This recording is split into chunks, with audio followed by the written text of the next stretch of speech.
ముక్తినాథ్ అని ఒక నేపాల్లో ఉంది. అది రామానుజుల వారు చెప్పినటువంటి 108 దివ్య దేశాల్లో ఒక దివ్య దేశం అన్నమాట. ఆ గుడి ముందు 2 కొలనులు ఉంటాయి. ఒకటేంటి అంటే పాపపు కొలను, పుణ్యపు కొలను, 2 కొలనులు. ఆ రెండిట్లో స్నానం చేయాలంట. పాపం బ్యాలెన్స్ ఉండకూడదు, పుణ్యం బ్యాలెన్స్ ఉండకూడదు. అప్పుడే వీడికి మోక్షం వస్తుంది. ఆ దేవుడి పేరే ముక్తినాథ్, మోక్షాన్ని ఇచ్చేటువంటి ఆయన ముక్తినాథ్ అన్నమాట. సో మనం ఏంటి అంటే ఈ మనుష్య జన్మలో ప్రత్యేకించి ఈ యొక్క కర్మ అన్నటువంటిది లేకుండా చూసుకునేదానికి మనం చేయాలా. మరి కర్మ లేకుండా ఏముంటుంది, ఎట్లా?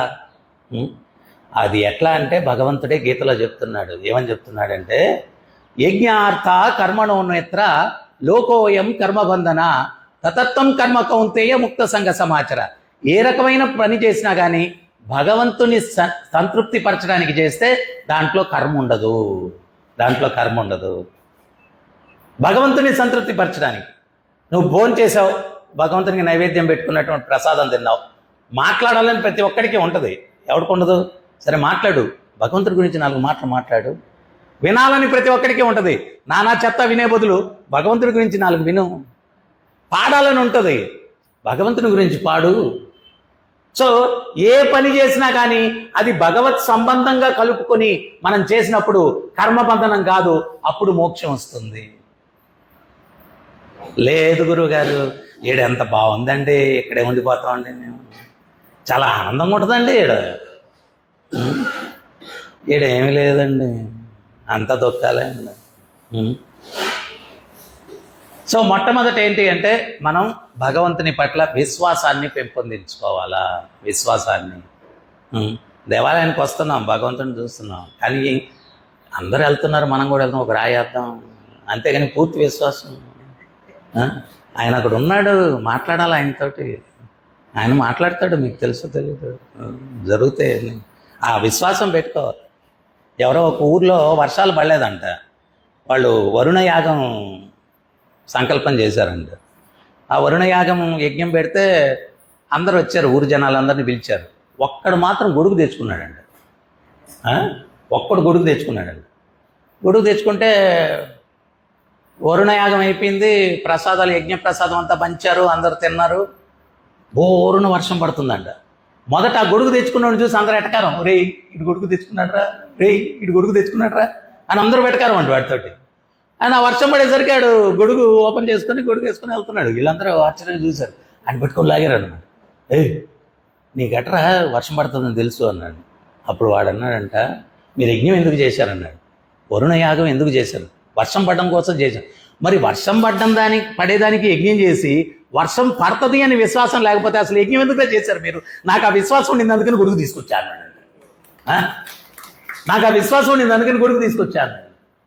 సో మనం ఏదైనా భగవత్ కైంకర్యం చేసేటప్పుడు ఆ విశ్వాసంతో మనం చేసినప్పుడు ఫలితం ఎక్కువ ఉంటుంది. భగవంతునికి మనకు మధ్య ఉన్నటువంటిది ఏంటి? అడ్డుకట్ట అవిశ్వాసం. అవిశ్వాసం అనేది అడ్డుకట్ట. పూర్తి విశ్వాసం లేదు ఆయన మీద, అరే నాయన, భగవంతుడు భక్తుల కోసం ఏం చేయడానికన్నా సిద్ధంగా ఉన్నాడు. ఈ సత్యం తెలుసుకోవాలా. పాండవులు వనవాసం చేస్తున్నారంట. వనవాసం చేస్తూ ఉంటే రోమ ఋషి ఆశ్రమానికి వెళ్ళారంట. ఆయన పేరేంటి? రోమ ఋషి. ఆయన ఒళ్ళంతా జుట్టేనంట.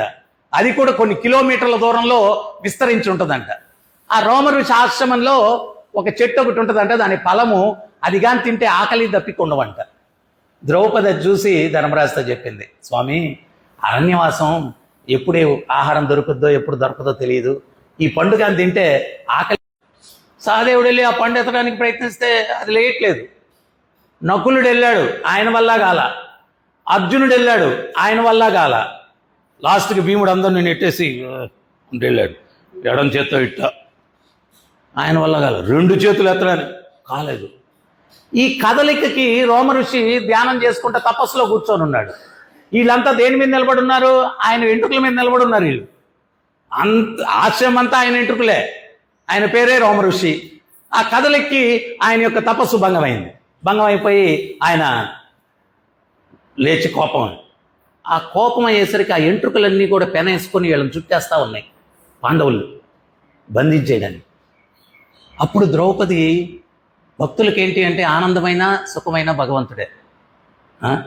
అర్జునుడు అంటాడు కదా, కృష్ణుడు అంటాడు, ఏమయ్యా 10,000 నారాయణ సైన్యం ఒక పక్క, నాతో సమానమైన యోధులు, నిన్ను కోరుకోమంటే నేను యుద్ధం చేయను, ఆయుధం పట్టను అని చెప్పంటే, ఒకవేళ కౌరవులు నన్ను కోరుకుంటే వాళ్ళ తరపున నేను యుద్ధం ఎందుకు చేయాల్సి వస్తుందని నేను యుద్ధం చేయను, ఆయుధం పట్టను ఇవన్నీ చెప్పాను.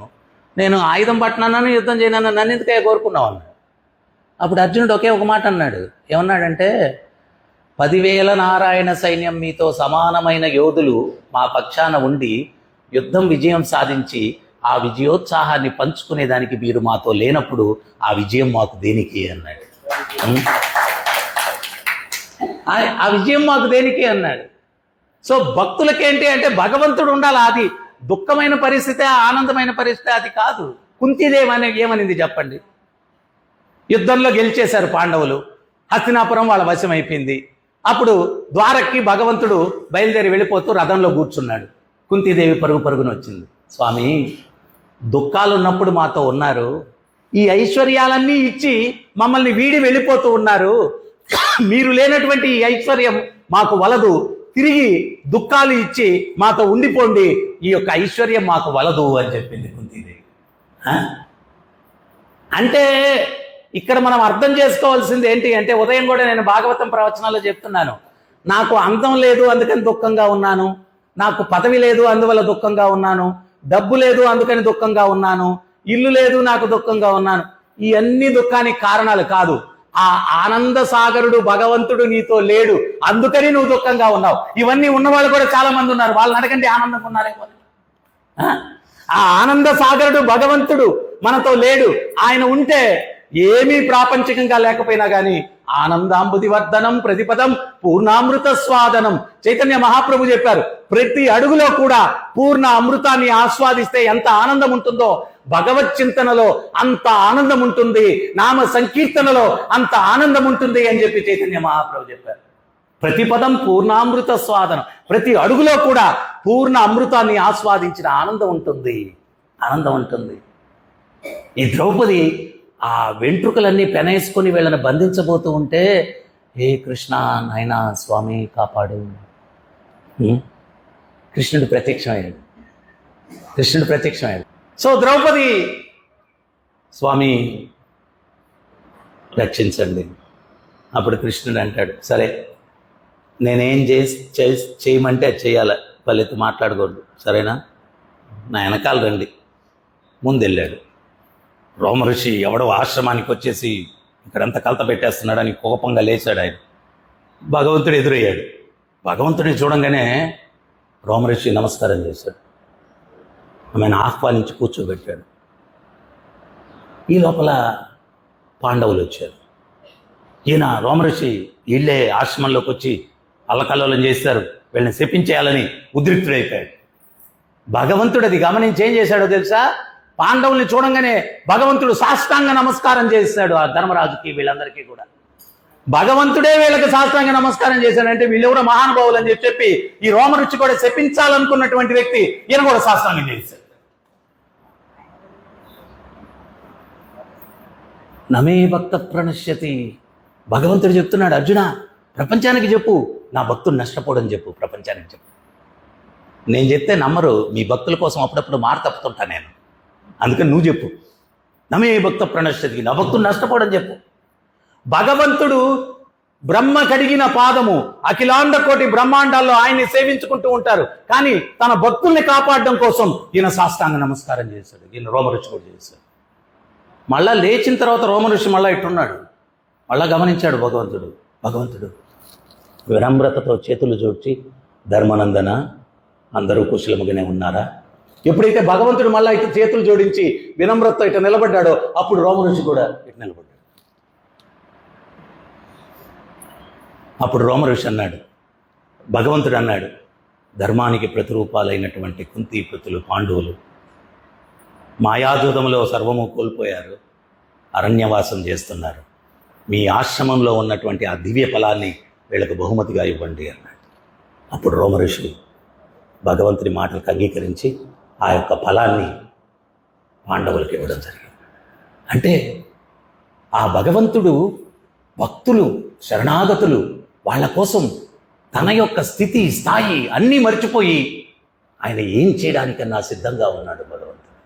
అటువంటి దేవదేవునికి శరణాగతి పొంది ఆయన్ను సేవించుకుని తరించడం కోసం ఈ విలువైనటువంటి మనుష్య జీవితాన్ని మనం పొందాము. అందుకనే ఆచార్యులు చెప్తున్నారు, దుర్లభ మానుష్య జన్మ హాని మాడి వేడ వృక్ష ప్రగల. ఈ మనుష్య జన్మ దొరకడమే దుర్లభం, దాన్ని వృధా చేయొద్దు పిచ్చి వాళ్ళల్లారా. 80 లక్షల యోనుల్లో నుంచి ప్రయాణించిన తర్వాత చివరిగా మనుష్య జన్మ లభిస్తుంది. చాలా విలువైనటువంటిది. పురందరదాస్ చెప్తాడు, స్వామి ఎత్తని జన్మ లేదు, తిరగని ప్రదేశం లేదు, తినని తిండి లేదు. ఈ జన్మలోనే నీ భక్తి కొంచెం లభించింది, దాంట్లో పూర్ణత్వాన్ని పొందడానికి అనుగ్రహించవయ్యా అంటాడు. అంటే ఒకప్పుడు మనం అమెరికాలో పుట్టాం, ఒకప్పుడు పాకిస్తాన్లో పుట్టాం, ప్రస్తుతానికి భారతదేశంలో ఉన్నాం. ఎత్తని జన్మ లేదు, తిరగని ప్రదేశం లేదు, తినని తిండి లేదు. మనకి హల్వా చాలా బాగుంటుంది, కానీ పందికి హల్వా ఇష్టం లేదు.